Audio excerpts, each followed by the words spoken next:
Welcome back to our channel. Today, we're peeling back the layers of tradition to explore the true biblical significance of Easter. Buckle up, because this journey might surprise you. Let's start with the basics. The word Easter itself doesn't appear in the Bible. In fact, it's a linguistic twist. In Romance languages like Italian and Spanish, this holiday is called Pascua, which directly corresponds to the biblical feast day of Passover. Now, here's the kicker: Easter is not the authentic biblical Passover. The Passover, as described in the Old Testament, commemorates the miraculous deliverance of the Israelites from slavery in Egypt. It's a solemn and deeply meaningful event. You can read Exodus chapter 12 for a better understanding of the Passover event. Hold on to your hats. The King James Bible translators threw us a curveball. They substituted Easter for the Greek word Pascha, which actually means Passover. Crazy, right? So, when you read about Easter in Acts 12 verse 4, it's really referring to the Passover. Now, let's peel back more layers.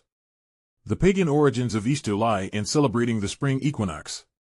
For millennia, various cultures marked this time as the end of winter and the rebirth of life. Fertility, renewal, and God's dying and being reborn sound familiar? Here's where it gets intriguing. Many pagan religions had gods who symbolically died and were reborn during spring. Study the story of Tammuz and Ishtar. The Bible speaks on these pagan rituals in Jeremiah 7 verse 18. 18 The children gather wood, and the fathers kindle the fire, and the women knead their dough, to make cakes to the Queen of Heaven, and to pour out drink offerings unto other gods, that they may provoke me to anger. Jeremiah 44 verses 17 to 19.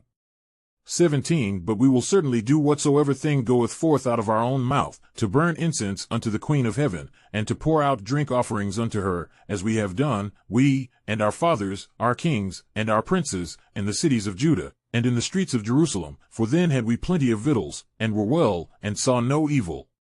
18 But since we left off to burn incense to the Queen of Heaven, and to pour out drink offerings unto her, we have wanted all things, and have been consumed by the sword and by the famine. 19 And when we burned incense to the Queen of Heaven, and poured out drink offerings unto her, did we make her cakes to worship her, and pour out drink offerings unto her, without our men? Our journey continues with the name Eostre, also known as Ostera.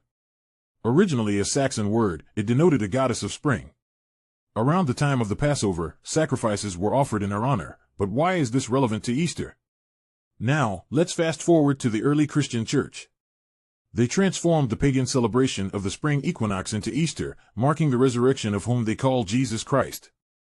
The egg, an ancient symbol of new life, became associated with both pagan festivals and Jesus' emergence from the tomb. The celebration of Easter has nothing to do with the death, burial, and resurrection of our King and Savior Yahushua HaMashiach. Yahushua HaMashiach is the true Passover lamb. He rose from the dead on the Shabbat, not Sunday morning. You can't get 3 days and 3 nights when you say the Messiah was crucified on Friday and rose on Sunday morning. Yahushua died around 3 p.m. Wednesday and was resurrected on Saturday at the end of the weekly Shabbat. He died on Wednesday, the 14th day of Nisan, perfectly and accurately fulfilling the shadow and type of the Passover lamb in the first covenant. Thus, in the renewed covenant he becomes the mediator of the renewed covenant, and savior of all who must be saved into eternal inheritance. Hebrews 8 verse 6, Hebrews 9 verse 15. Until next time, truth seekers.